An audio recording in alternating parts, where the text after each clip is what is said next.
क्लासमध्ये आपल्या सर्व विद्यार्थ्यांचं खूप खूप स्वागत आहे. आज आपण जे बघणार आहोत ते इंग्रजी ग्रामरमधला ॲड क्वेश्चन टॅग. तर आज व्याकरणाचा आपण भाग बघणार आहोत, तो म्हणजे क्वेश्चन टॅग बघणार आहोत. तर क्वेश्चन टॅग हा 1 मार्कासाठी विचारला जातो. तो क्वेश्चन टॅग म्हणजे काय, पहिलं आपण ते समजावून घेऊया. तर क्वेश्चन टॅग म्हणजे काय, तर संक्षिप्त किंवा लहान प्रश्न.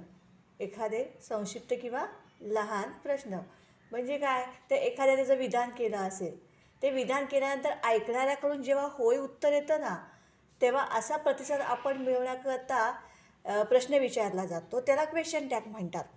आता ह्या क्वेश्चन टॅगमध्ये खूप सारे प्रकार आहेत.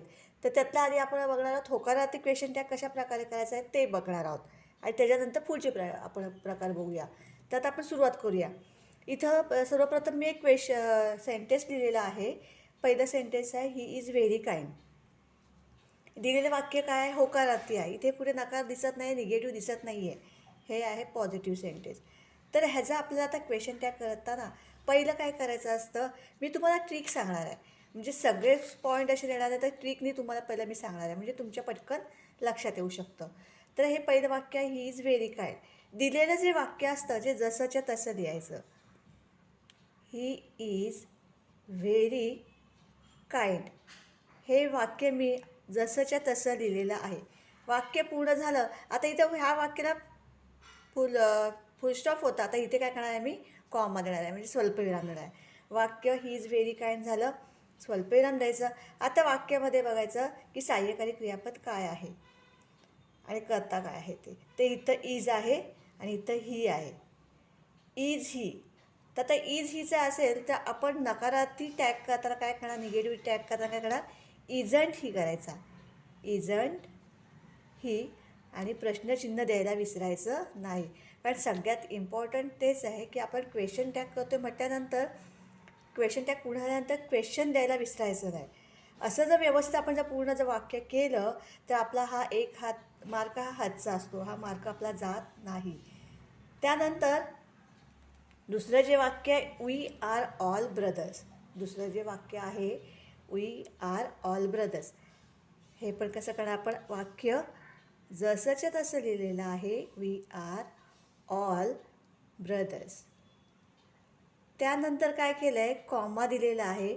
आता इथं वी आर आहे, त्याचं काय येईल, आर वी, म्हणजेच आरंट. आपला क्वेश्चन टॅग नकारार्थी आहे, निगेटिव्ह आहे, तर आरंट वी आणि क्वेश्चन टॅग द्यायचा. त्यानंतर तिसरं जे वाक्य जे आहे ते जर बघितलं तर काय आहे, दे फाउंड अ ट्रेझर. आता इथे कोणत्याही प्रकारचं सहाय्यकारी क्रियापद नाही. इथे फाइंडचं भूतकाळी रूप आहे, फाउंड. अशा प्रकारचं ज्या वेळेस क्वेश्चन टॅग विचारला जातो तेव्हा कसं करायचं, दिलेलं वाक्य दे फाउंड अ ट्रेझर, कॉमा द्यायचा. आता फाइंड हे भूतकाळी रूप आहे, मग डू डज डिडच्या ह्याच्याप्रमाणे काय येणार आहे, फाइंडचं फाउंड झालेलं आहे. तर इथं आपला जो टॅग द्यायचा आहे तो टॅग काय येणार आहे, इथे डिडंट दे. काय येणार आहे, डिडंट दे आणि क्वेश्चन मार्क. हे आपले मी तुम्हाला हे 3 एक्झाम्पल सांगितलेले आहेत. त्यानंतरचा दुसरा नियम आहे, जर टॅग जर नकारार्थी असेल, निगेटिव्ह असेल. आता निगेटिव्ह असेल तर त्याच्यामध्ये तिसरं जे सेंटेन्स आहे, दे फाउंड अ ट्रेझर. इथं जर आपण बघितलं तर काहीही सहाय्यकारी क्रियापद नाही आहे. तर हे वाक्य आता बघायचं आहे, ह्याच्यामध्ये टू बीची सहाय्यकारी रूपं घ्यायची आहेत. ह्याच्यामध्ये आता हा जो फाइंड आहे, फाइंड हे फाइंडचं भूतकाळी रूप येतं फाउंड. तर टू बीच्या रूपामध्ये आपण हे करणार आहोत की डू डज डीड. तर डीड हे काय आहे, त्याचं भूतकाळी रूप आहे. म्हणून टॅग देताना they found a treasure, didn't. फाउंडची इथं काय येणार आहे, फाउंड हे भूतकाळी रूप असल्यामुळे इथं टू बीची रूपामध्ये काय येणार आहे, डिडंट येणार आहे. आणि करता कोण आहे, तर दे आहे, डिडंट दे आणि क्वेश्चन मार्क द्यायचा आहे. आता त्यानंतरचा आपण जो प्रकार बघणार आहोत तर दिलेलं वाक्य जर नकारार्थी जर असेल म्हणजे निगेटिव्ह जर असेल, आता निगेटिव्ह असेल ते कशामधनं ओळखायचं तर त्या वाक्यामध्ये नो, नॉट, नेवर, नथिंग असे शब्द आलेले असतात. नो, नॉट, नेवर, नथिंग असे शब्द आलेले असतात, असे वर्ड्स आलेले असतात. त्याच्यावरून ते जे सेंटेन्स असतं ते सेंटेन्स निगेटिव्ह असतं. हे आपण लक्षात ठेवायचं. आता इथे आपण बघू शकता, इथे मी negative sentence they Ram didn't get his book. आता इथं डिडंट आहे म्हणजेच काय, राम डिड नॉट हा शॉर्ट फॉर्म आहे. डिड नॉटचा डिडंट हा शॉर्ट फॉर्म आहे. Ram didn't get his book म्हणजे हे वाक्य नकारार्थी आहे. डिड नॉट आलेलं आहे.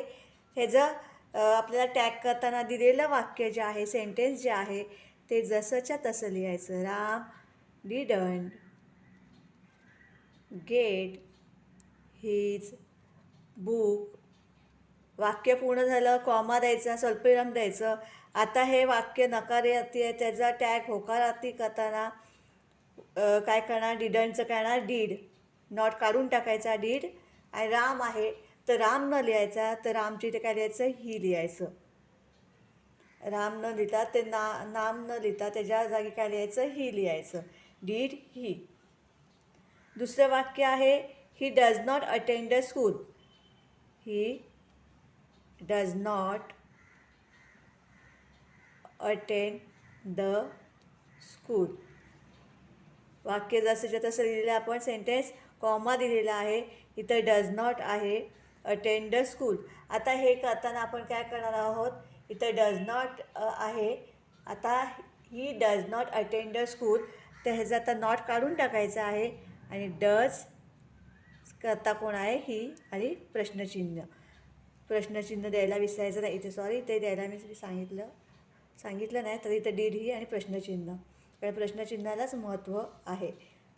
You should not blame him. त्यानंतरचं आहे you should not blame him.